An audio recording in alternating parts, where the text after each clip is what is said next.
Hi, I have a plant and I've got the Bose QC earbuds. The big question, is it worth the $300 asking price? That's what we'll be answering today, but to answer that we're going to answer 5 questions along the way. Number 1, how's the fit and comfort? Is it snug while working out? Very important. Number 2, how's the app and the features? What cool new features have they added? What fun things does it do? And did they finally fix the app? Because that was not good last time. Number 3, is it still the noise cancelling king or not? Because it had better be, and maybe they've done some cool new things. Number 4, did they finally fix the microphone? My God, that was bad. I don't know what Bose was thinking last time, but they had better fix it. And number 5, and this is important, how's the sound quality? And if the answer to these 5 questions are all positive, the answer to the big question should also be positive unless they've messed something up. Watch the whole video, you'll understand. But first things first, life is too short to be uncomfortable. Are these things comfortable? So this same form factor as the QC2, the predecessor, and that's not a bad thing because while the case is a bit of a chungus, it's honestly shaped in a way that's really pocketable, really nice. It feels premium, it looks the part, it looks like you paid $300 for it, and that's a good thing. Inside you've got these stem style earbuds, and if you like that style, this is hands down one of the most comfortable, most snug fitting earbuds I've ever used. But that comes with one condition: if you take the time to get the right fit, because you get not one but 2 types of tips. You've got the ear tips and the wing tips, and you've got 3 sizes of each: 3 ear tips, 3 wing tips, 9 different combinations. It's gonna take you a while to find the right fit. Once you do, it's fantastic though. Which brings us to our second question, the app. Now, last time around with the QC2, if you haven't checked it out, honestly, I've got a whole review on it. You should go check this out. Trust me, you'll understand why at the end of the video. But the app was terrible. It would hang, it would crash, it wouldn't even figure out that the buds were connected, even though they were.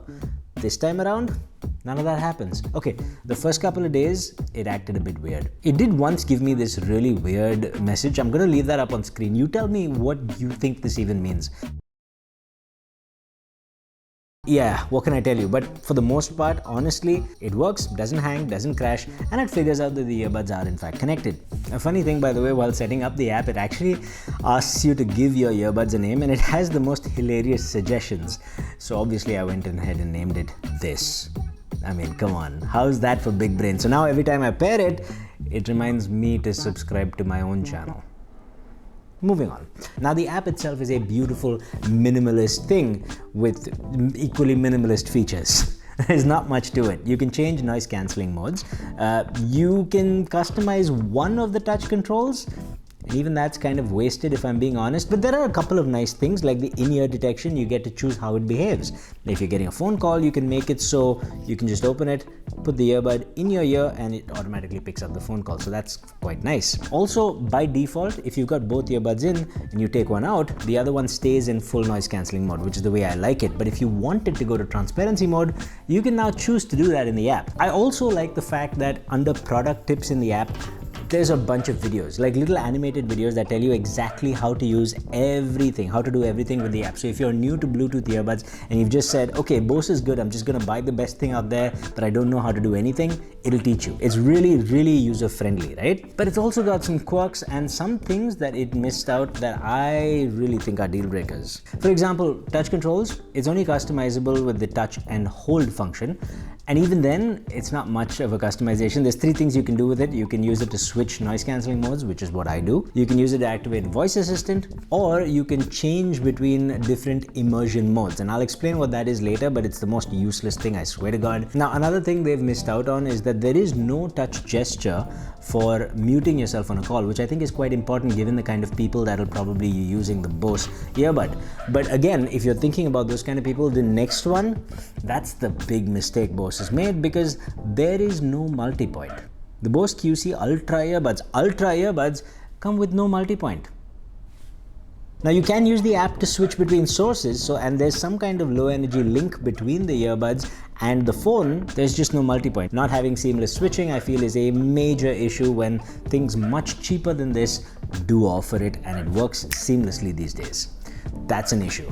But even putting that aside, you buy Bose also for the noise cancelling. I mean, primarily for the noise cancelling. So how does it do on that front? Well, if you follow this channel long enough, you know that I measure this stuff and I always put it up on this website, or you'll see at the bottom of the screen, and you can go check it out and compare it with other earbuds that I've also measured. And here's where you're going to find something really strange. If you go to that website and if you compare the Bose QC2 earbuds with the QC Ultra, Bose have done something really weird.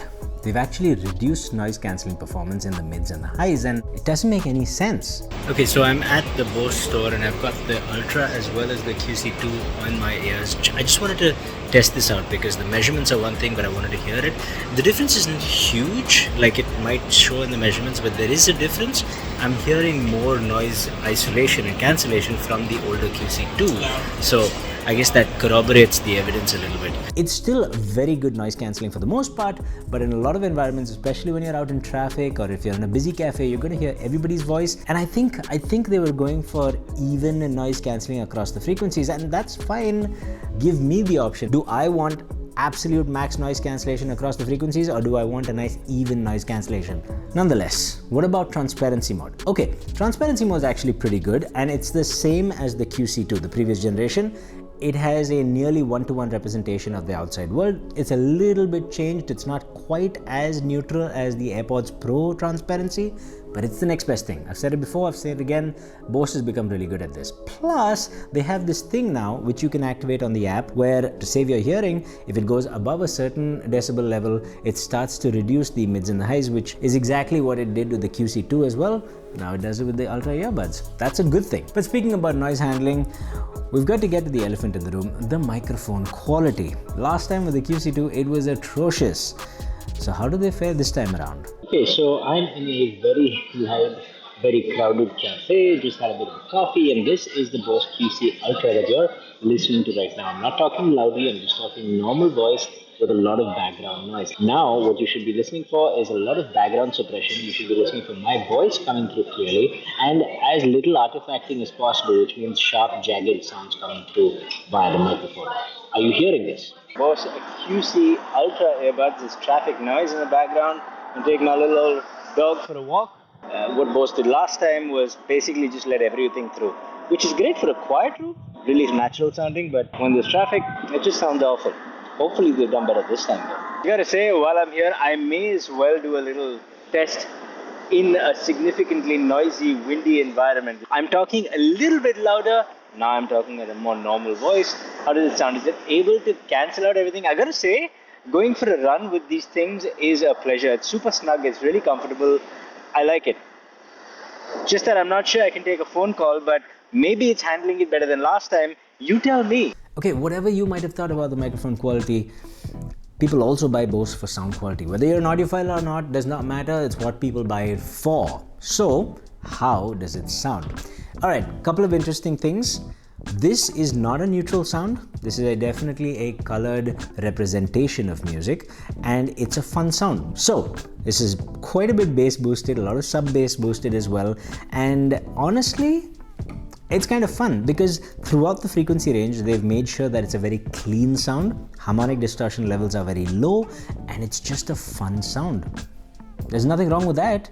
They've also done the tuning in a very Bose way, and I'm not going to get too far into it because I don't want to make this too much of an audiophile rant, but basically they've boosted the mids in a very specific way, and the highs, the treble, the fall off is really nice. It's very even, there's no big irregularities. And for the bass and mids, if you don't like that, they do give you a little EQ option in the app. Now, speaking of EQ, okay, the human ear does this weird thing where if you listen to something at lower volumes, you don't hear bass or treble as much, you hear the mids a lot. That's just how we've evolved to be. So what Bose has done, and they're not the only ones, Apple does it, Sony does it, is boosted the bass and the treble at low volumes and reduced the boost at higher volumes, and they've done a convincing enough job that to your ear, as you reduce or increase the volume levels, the tonal balance sounds the same, and it's done really, really well. Another cool thing they've done is added EQ, and it's the most interesting form of EQ I've seen. So you've got the bass, mids and treble, and quite honestly the bass and the treble, it goes to up to plus and minus 10, and it does change things and you can fine tune it to some degree, but the really interesting is the mids, because if you decrease the mids, vocals tend to become thinner and cleaner, but generally female vocals tend to become a little sharper, male vocals tend to lose a little body. If you increase the mids, male vocals get more body, female vocals end up getting more body and being less shrill. And what it's doing is it's boosting one part of the mids, but it's also compensating by lowering another part of the mids, which is not something you usually see. It's kind of an intelligent thing Bose is doing, perhaps to control the overall distortion level. Either ways, I think Bose's signature is really fun and clean. It's great for pop music. It's particularly great for heavy metal, believe it or not. And generally, I have no problems. This is a fun sound that everybody's going to enjoy. If you want a slightly more neutral sound, try this EQ setting. Bass at -2, mids at +3, and treble at 0, where it is. One gripe though, in the app, there's no option to save a preset EQ, so you can't have a couple of different signatures saved. Again, I really think Bose needs to talk to its app developers and flesh it out a little bit more.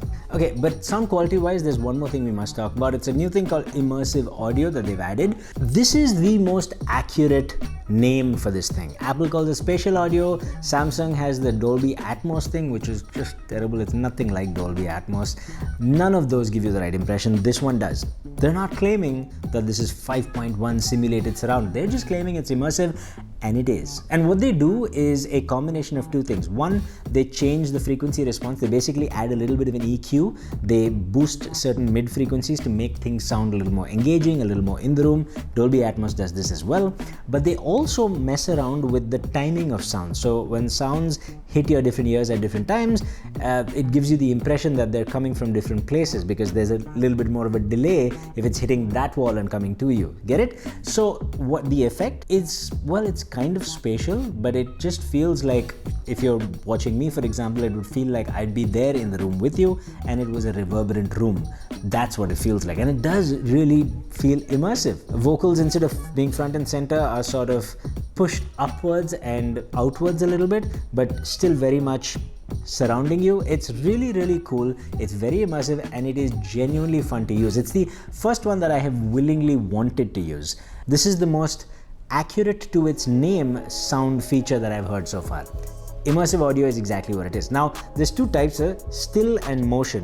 And that's very simple. It's basically head tracking. If you move your head in still, the sound source stays in front of you. The other is motion, so the sound actually goes with you wherever you look at. And honestly, again, there's a little bit of a lag, so it's kind of a trippy little effect where it's following you with a little bit of lead lag. Honestly, I would just use it on motion and leave it, which is why having it tied to a touch control is completely meaningless. But it's there if you want it. And finally, battery life. Okay, a note about battery life. This supports Snapdragon sound as well, which is a cool new thing they've added this generation. But my devices don't support Snapdragon sound, so I use them on AAC, which I presume a lot of people will also be using. And on AAC, the battery life was pretty much as described by Bose. So there's not much to report. It works, and it works fine. So that answers the 5 little questions. What about the big question? Well, if you don't care about the mic quality, then the QC2, the old version, it looks the same, it sounds the same, does a better job of noise cancellation, and still doesn't have multipoint. So if the QC2 is available for cheaper now, why not just save the money? The QC Ultra earbuds are nice, but not having multipoint at this stage is a little bit of an issue for anyone, especially people who are likely to buy the Bose earbuds. Honestly, the $300 price point has been difficult this whole year, but if you're even thinking of getting the competitor, the Sony XM5 earbuds, I've got not one, but 2 videos on those. Just watch those before you buy it. And meanwhile, I'll also be reviewing the Jabra Elite Active 10, which means you should probably hit that subscribe button. Till next time, stay happy, stay peaceful, stay colorful. Namaste.